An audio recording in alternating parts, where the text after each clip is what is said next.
Hello everyone, good morning, good afternoon, good evening po sa ating lahat.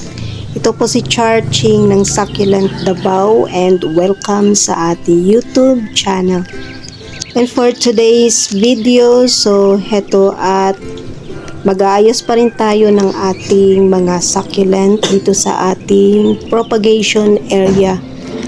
So yung ating mga leaf propagation ay every week po nating tinatanggalan ng dahon. So heto at ipagpatuloy natin yung pagtatanggal ng dahon sa ating mga propagation. So last week ay nagtanggal tayo ng mga dahon sa ibaba lang naman ng ating mga succulent. So heto na yung ating halaman ngayon. Medyo may improvement kasi yung stem ng ating mga succulent ay unti-unti nang nag-mature.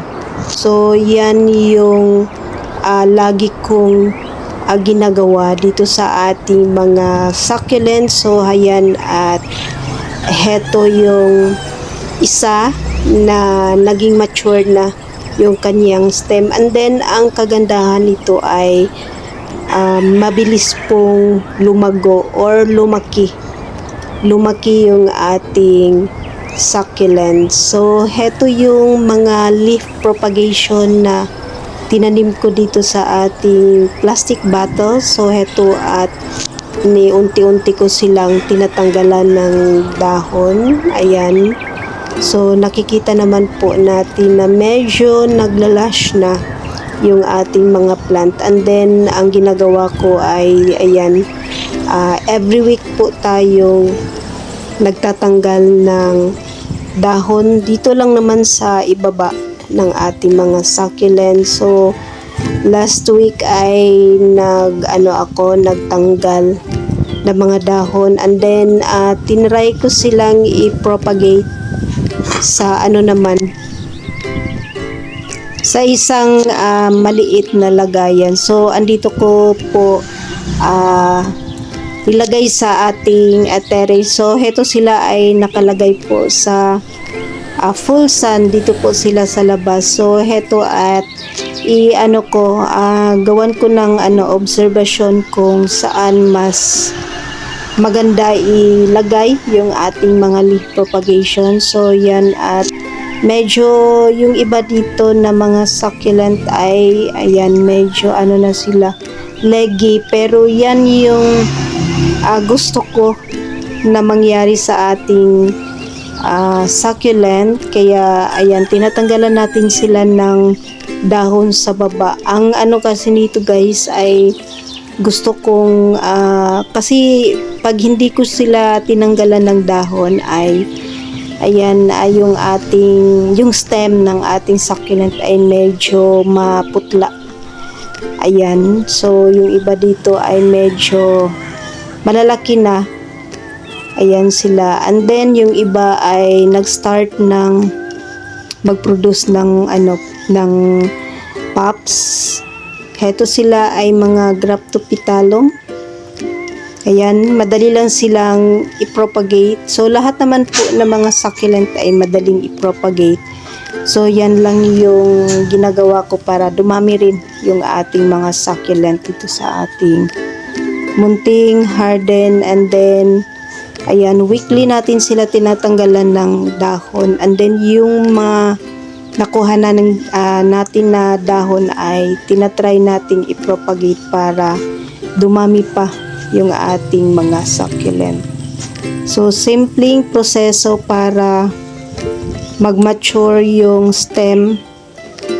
And then ang maganda dito ay ayan, naka-expose or na-expose sila sa full sun. And then ayan, so heto guys, nakita nyo yung resulta. Yung mga pops sa baba ay ayan, na sila nagsilakihan. And then ayan, labasan yung pops ng iba nating tinanggal na mga dahon. So, yan. And then, yung iba dito ay na-dehydrate. Ayan na, ano sila, na sobrahan ng araw. So, heto at meron na tayong mga medyo matataas na succulent. So, meron tayong gagawin dyan sa mga medyo matataas na succulent. And then, meron na siyang mga nagsilabasa na yung kaniyang mga pops. And then, ayan. So, ito ay pagpatuloy lang natin yung pagtatanggal ng mga dahon sa ibaba ng ating succulent. And then, yung iba natin dito ay nag-start ng mag-change ng color dahil sa matindi na po yung sikat ng araw dito na area. So, ito at medyo maganda na yung kulay ng ating succulent. Hindi na sila maputla. Before magputla yung ating or green na green yung ating mga succulent. So ngayon ay dahil meron ng araw.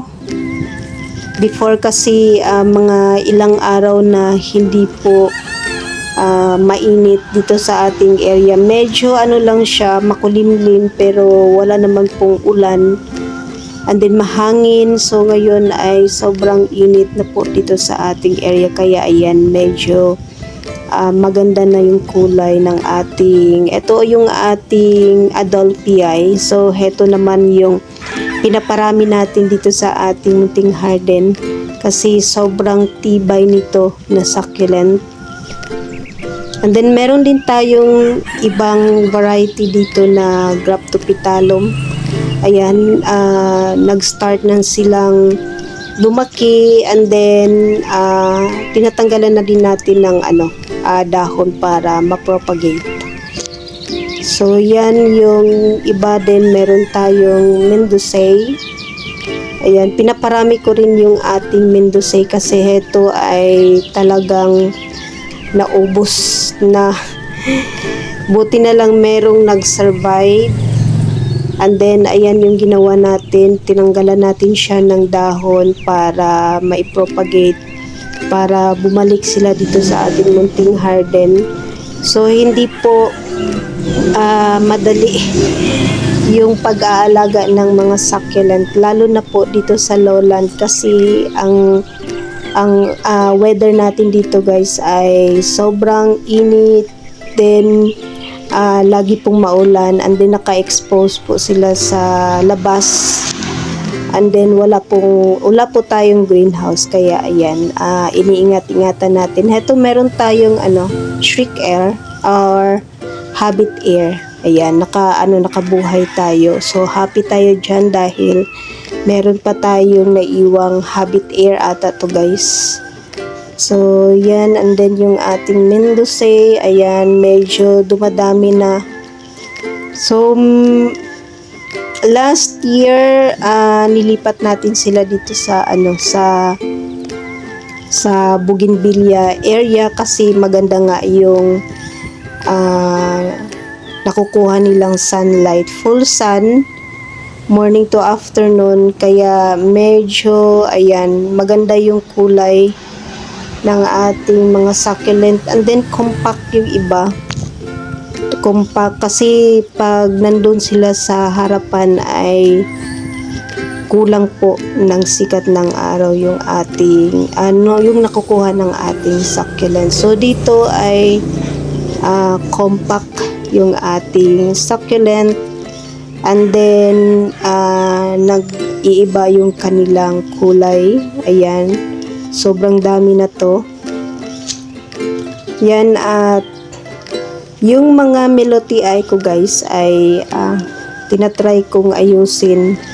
Gusto ko silang itanim sa sa malalaking pot para dumami yung ating Melotiae. Meron tayong variegated Melotiae. So heto yung ating variegated Melotiae. Ayan, so kailangan ko na siyang ilipat ng malaking pot soon. Pag nakabili na tayo ng magandang pot, ilipat na natin yung ating Melotiae. So heto at medyo na siya makahoy. So gusto ko yung yung ating mga Rhaptopetalum ay magiging makahoy para maganda tingnan. So ganito yung ginagawa ko, tinatanggal ko yung dahon sa baba para makahoy tingnan yung ating Rhaptopetalum. And then meron tayong yung ating Aron P. Ayan, so nakikita ko na si Aron P kasi choco brown yung kulay ng ating Aron P. Ayan din yung ating Mendozae. Ayan siya. Meron na siyang pop-up sa baba. So, yan yung magandang resulta ng pagtatanggal ng dahon sa baba kasi nagkakaroon siya ng pops sa mga stem. Ayan, sa stem ng ating halaman. So, heto na yung ating meron din tayong variegated pachytoid. Ayan, medyo maganda na siya kasi ayan, early morning ay nasikatan ng araw yung ating pachytoid. Then meron din ako nakitang Supreme. Maganda na yung ating Supreme. Ayan, heto yung ating variegated pachytoid. Pinaparami natin siya. And then, parang heto yung ating Supreme, malapad yung kanyang dahon. So, unti-unti natin na identify yung ID ng ating mga propagation pag medyo naka 2 to 3 inches na yung ating mga leaf propagation. So, yung ating Mendozae naman ay medyo na siya, okay na siya kasi meron akong tinanim dito before na Myrenae and then Mendozae. So ang Mendozae ay medyo malalaki yung down. So Mendozae yung nakikita ko dito, hindi ko pa nakita yung ating Myrenae. So yan, and then si Aron P ay nakita ko na kasi lumalabas na yung kanyang kulay na choco brown. And then, meron pang isa dito yung ating Pretty in Pink. So, ito medyo, na din to na Mendozae. Medyo palash na siya guys kasi ayan, medyo malalaki na yung kanyang pop sa baba. So, yan. At kinakalbo natin yung, yung mother plant.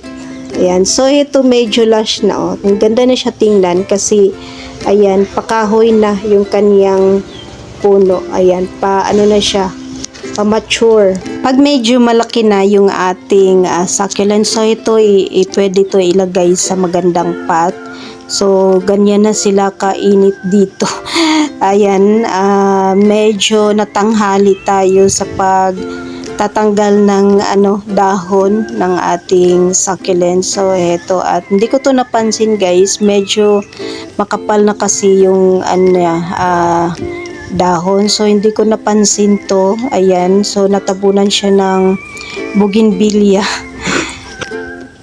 And then, yung ating, heto yung ating flapjack ay, ayan, pinapaganda ko siya kasi natabunan siya before sa bougainvillea. So, nilabas ko. So, heto at, ayan, tinitingnan-tingnan ko pa yung iba dito na pwede pang tanggalan ng dahon. So, ganito po kahangin dito na area. So, ito at heto na parang apple pie. Ito ata yung apple pie ko na matagal na to guys. So, ganyan na siya kataas. Ayan. So, yan po ang ginagawa natin every week dito sa ating mga propagation, leaf propagation ng ating succulent. So, yan guys, yung update sa ating mga plant dito sa ating munting garden. And that's for today guys. Maraming salamat po sa inyong panunood dito sa ating YouTube channel. Thanks for watching and God bless.